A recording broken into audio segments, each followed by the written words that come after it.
in the group. All right, we're live. Hi. Hey, everybody. I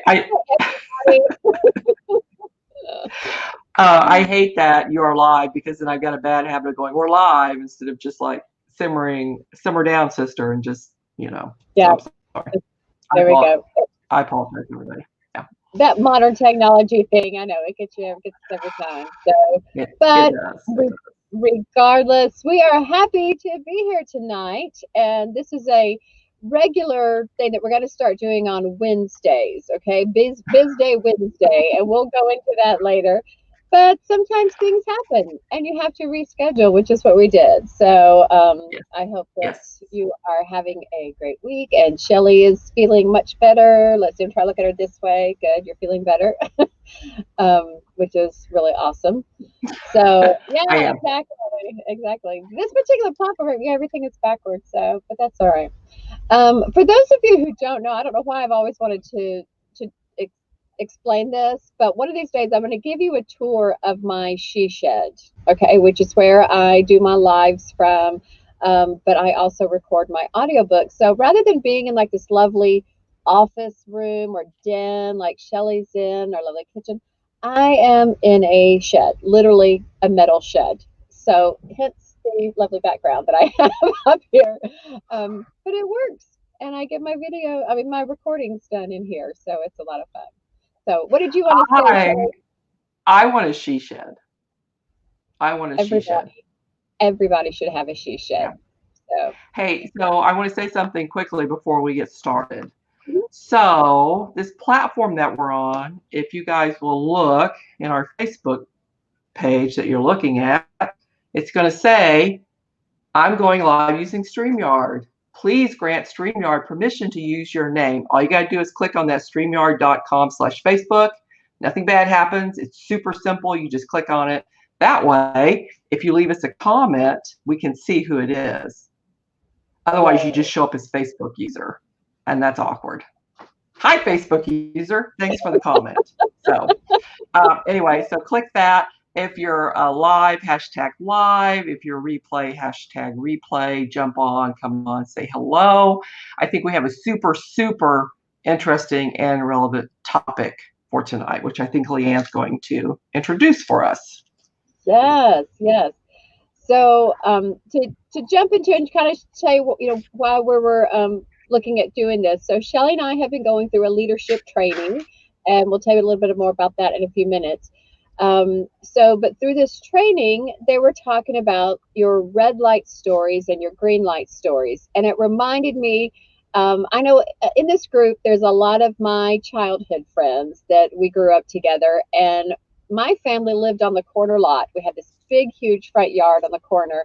So we would spend the evenings out there playing tag and playing like spin, where you spin each other around and everybody has to freeze tag, I guess, all these crazy things. But red light, green light, of course, was one of our favorite games as well. And of course, somebody turns around, you say green light, everybody's run, red light, and everybody stops. And just was thinking how true that still is, because I know in my life, when we're looking at what we're talking about tonight, how often these stories are going through my head about why I can't do something or why something isn't happening or all these negative messages. And if I compare it to, the game, it freezes me up. They say you're fight or flight. Well, most of the time it's just, especially for me, I don't know about you, Shelly, if you do the flight, but it's just, I freeze up and I can't hardly, I feel like I can't move until somebody says, okay, go. And I have to redo that message. So, Shelly, you were going to share an illustration or a story from your life. Yes, yes. And I do want to say, I think the freeze is very important because we've been taught all of our life about the parasympathetic things that go on with our body. And women tend to freeze. So it's the fight, flight, or freeze, and women will more often freeze, and it's found a lot in trauma victims too. So that's a lot of studies are done on men. Men are great. We're not men bashing, but a lot of studies are done on men. And when they start doing studies on women, they found out that women not don't do the fight or flight necessarily, but they freeze. So that was a good point to bring up. So yeah, we're doing this as part of some leadership development that we're doing together to help us basically help our team. So we wanted to talk about the red light, green light stories because I think they're so prevalent in our lives. And the interesting slash sad thing about this is that these stories can go back decades. These can be things that were told to you when you were 5 or 6 years old. So the story I'm going to tell, I was thinking about this when Leanne and I were talking about doing this live, is that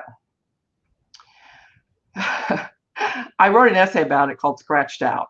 So when I was a senior in high school, 1979, I was in the band.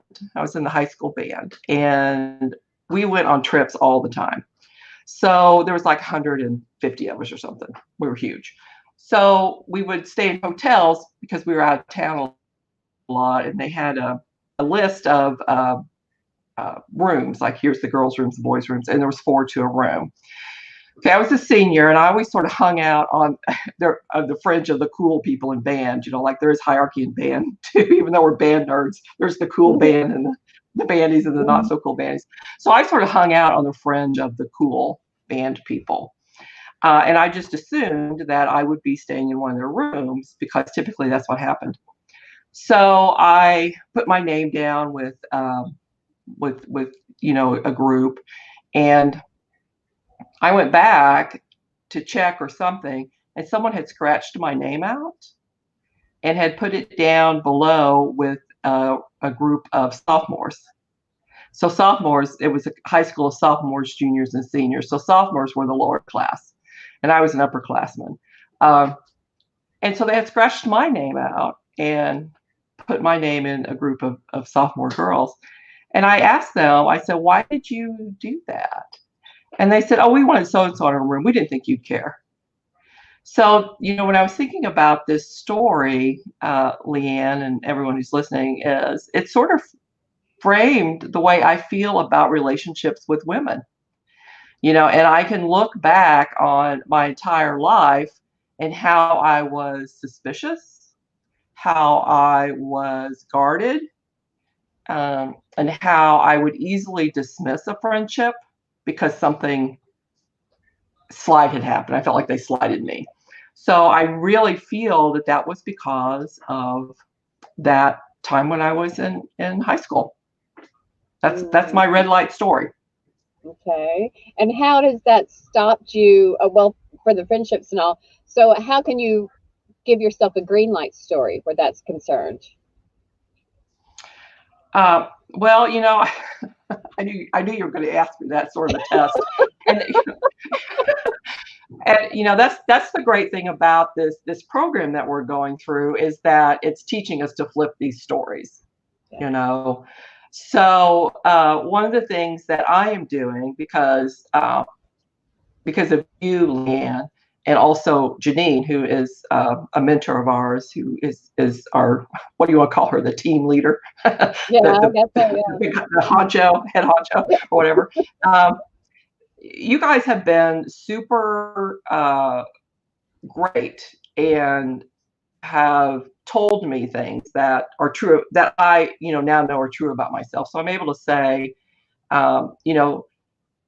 it wasn't me. There are women in the world who are really good, who like you, who admire you, and what you're doing today really has nothing to do with what happened back then. Now that's not a really good green light story according to the guy who's teaching us this stuff, but I think it's a start for me. Yeah, well, there you go. Yeah. What, to me, the key to that is the word story. To remember, ladies, that these are just stories that we tell ourselves. And who knows why that person chose to do that, And I've been doing a lot of study on the brain too, because I'm so fascinated. And I was reading something about our memories, and our memories are so unreliable. and we actually remember things completely different than how it really, or sometimes it didn't even occur, but something just, put this little trigger in our brain. And so we carry these stories with us for years, for all of our lifetime, and think how many opportunities, how many relationships that we have passed on, that we have frozen instead of, pursuing something. Because I have a similar story to that as well. When I was in, like, I think it was second grade, third grade, and they started having extracurricular activities, and they had never had that before. And on this, they gave us a big list to check out things, to pick out which activity we had, which one we wanted to participate in. And I was the only person in my class that picked out theater. I wanted to act. That's all I had ever wanted to do. And I was so excited because I was the only person that signed up. So I knew that I would get into this club. And then nothing ever was said about it. Everybody was leaving for the clubs. Nothing was ever said to me. I mean, this was several weeks. And I asked the teacher what happened. And she goes, and it was the same wording, Shelly. She said, "Oh, I took your name off. The teacher did this. I took your name off and put so-and-so's name on there because I didn't think it would bother you." Oh, wow. Well, it bothered me so much that it really crippled me for, and but it's just a story. And it's so amazing how still, here it is, 50 some odd years later, 40 some odd years later, I still let this silly thing that happened when I was a child and didn't know better, but I let that stop me from so many opportunities. So I have tried to take that and make it a green light story where, you know what, I've had so many other opportunities. Look how much stronger I am. Look where, how I've what the things that I've overcome. Because we automatically assume these negative things happen and, well, that's it. That's it. But they're just stories. You can always retell your story. Now, one day soon, I'm going to tell you about how I've chosen to rethink my family history, which is really fascinating, but not tonight. So I was really thinking about this because of the title too of our group, which is, go on, Shelly, what's the name of this group? Beautiful Inside and Out. Your beautiful self inside and out. You're beautiful. And yes. yeah. And so recently we put a survey out and had you respond to things that, things that were on your mind. And it's so many of us go to our personal appearance. We're especially, a lot of us are in this, middle aged, and we're thinking about our skin, which is good. We're thinking about our health, thinking about our appearance, whether we want to lose weight or all this stuff. So with all of that, though, what are the red light stories that you end up telling yourself? I'm not good enough. I'm not pretty enough. My husband's going to go out and find somebody younger, somebody prettier. Maybe he already has. And so now you're trying to recoup from that. And if that's the case, then that brings up a story as well. Instead of going, wow, you know what? I am pretty amazing.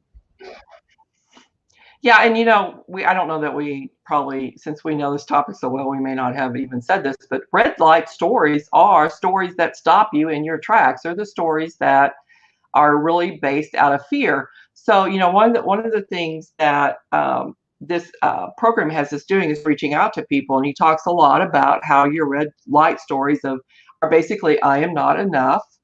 I am not, I can't, I won't.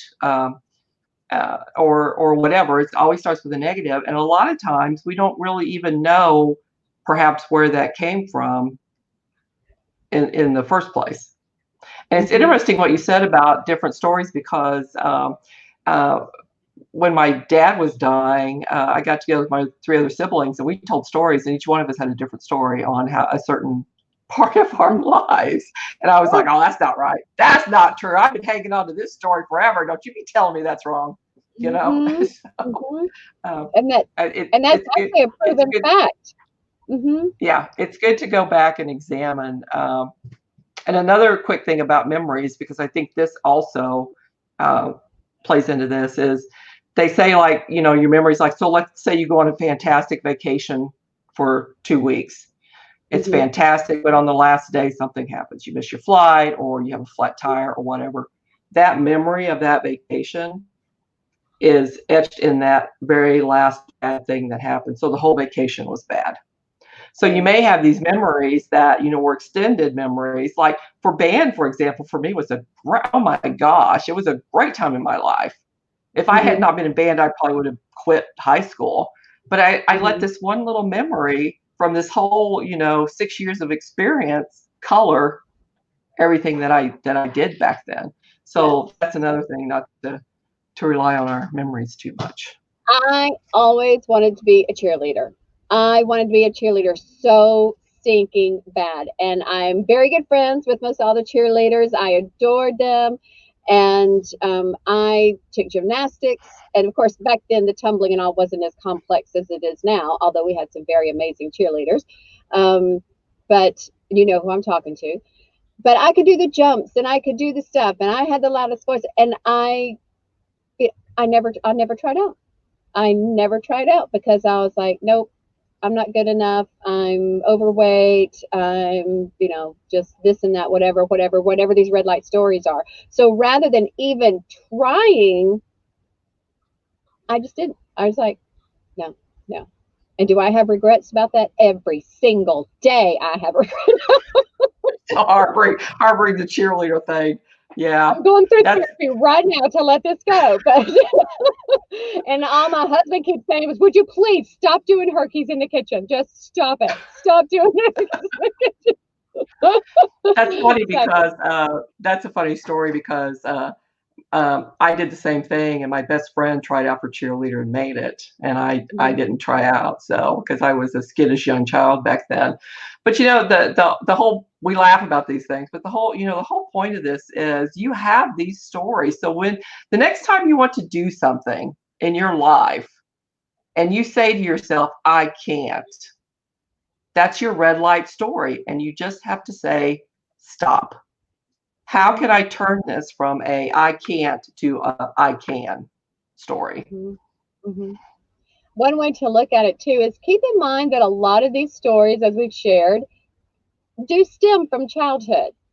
And some people would say, oh, you need to go through all of this, so you need to root those out. You need to forgive and you need to, go and have these talks. And that's one way. Or you can just change your story. You can just say, you know what? I was a kid back then. How would you talk to a kid now? If your kid came home from school and, said, hey, I didn't get to set up, what would you say? You would say, it's all right. There's another time. There will always be another opportunity. Don't worry about it. Shake it off and let's go on. So by golly, it's time to shake some of this stuff off because it is not too late. A lot of times too, that's another red light story. I can't start something new now. I'm 50 years old. I can't start it. It's too late to start something new. I'm 45. I'm 52. Whatever. It's just a number. Why can't you start something now? Why is it too late to make your life better? I hope I've still got 20 to 30 good years to go. I'm really hoping. So I want to make the best out. I want this to be the best 20 to 30 years that I've lived, all my life. And that's going to be overcoming these silly red light stories that hold me back from being all that I can be and being able to help as many people as I can. Right. And I Well, know that that's your mission too. Hmm. well, and another thing too about it not being too late is that it's a scientific fact that you can create new neural pathways in your brain. And I think you've talked about this before, where um, rivers will flow through and start cutting different ways into the land or whatever. So your brain is stuck on that habit, that neural pathway of I can't, I can't, I can't, I can't. So if you say I'm going to take my I can't story and turn it into an I can, you're building a, this is awkward doing it. It's like looking in the mirror. You're building a different neural pathway. So you're building new neural pathways to learn new things. And we do this our entire lives. It's not true that when you turn 5, all of a sudden you can't learn anything else. It's not Mm, true, you know. mm. I don't care what they told you back in the day. So it's just, and we're not saying that, okay, you're going to wake up tomorrow and be like, oh, I'm the okay, I can woman, I can. It's going to take practice because, as I've talked about before ad nauseum, it's a habit.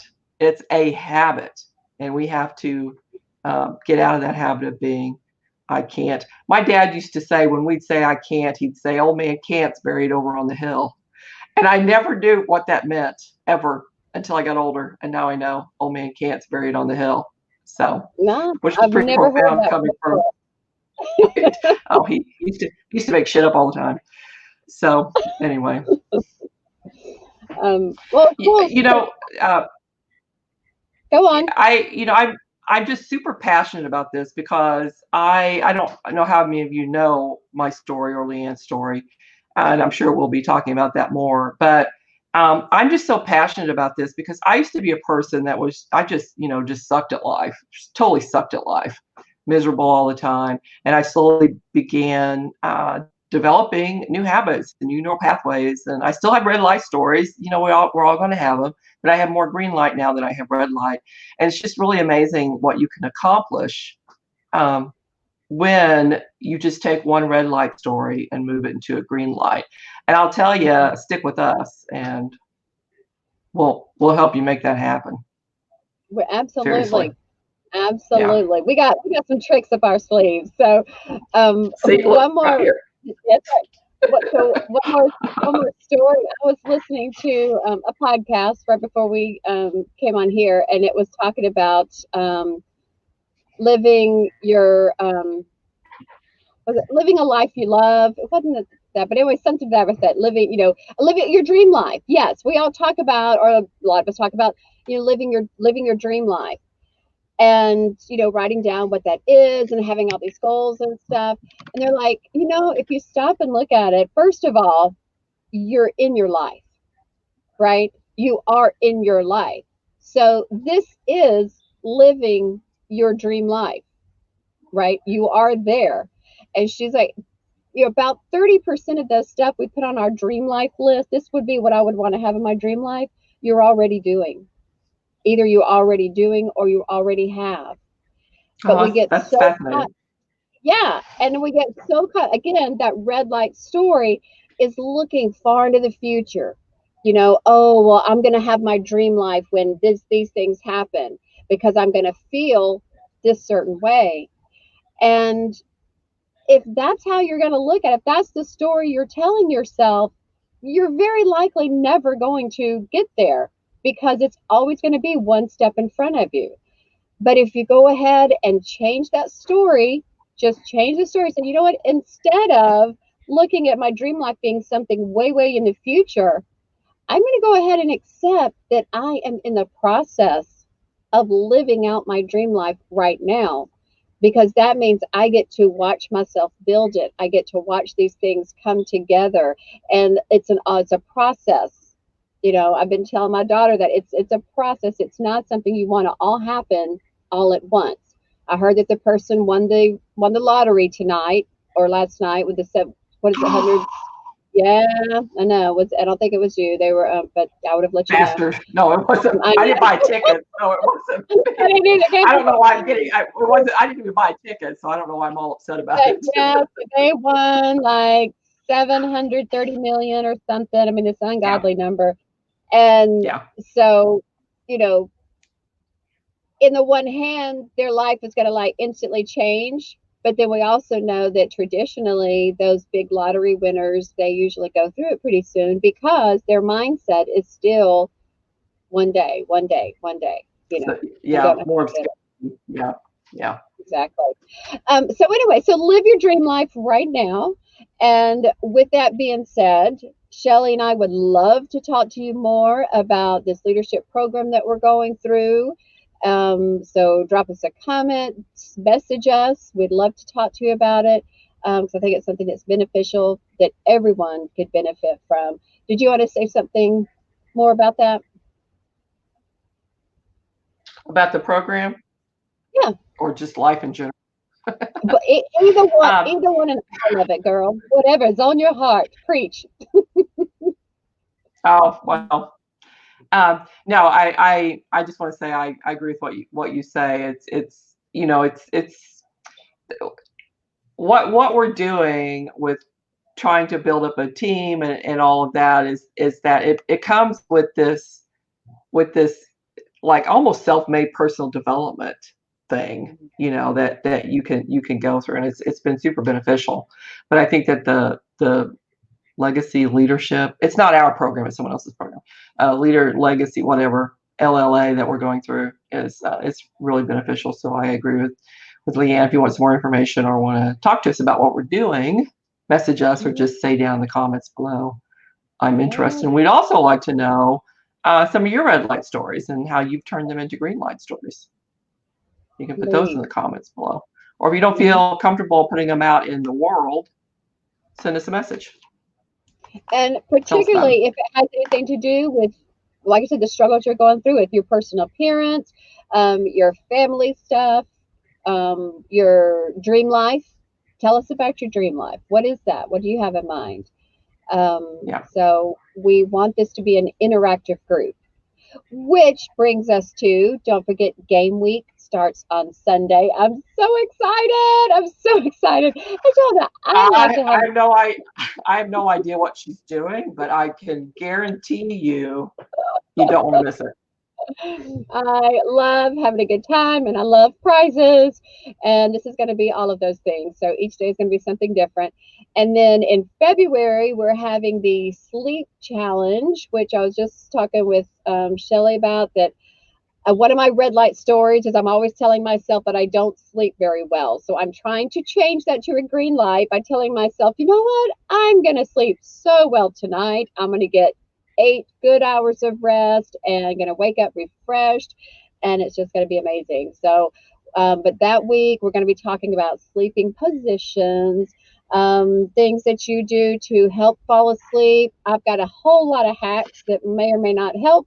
And the thing with sleeping hacks I have found is that some of them will work temporarily and then they'll stop working. And then you go try something else and it'll work for a while and then it will stop working. But I'll give you this little freebie right now. Again, it's this green light story. If you're telling yourself you don't sleep very well, start changing that story. Yes, I sleep just fine. Okay? Anything else? Yes, ma'am.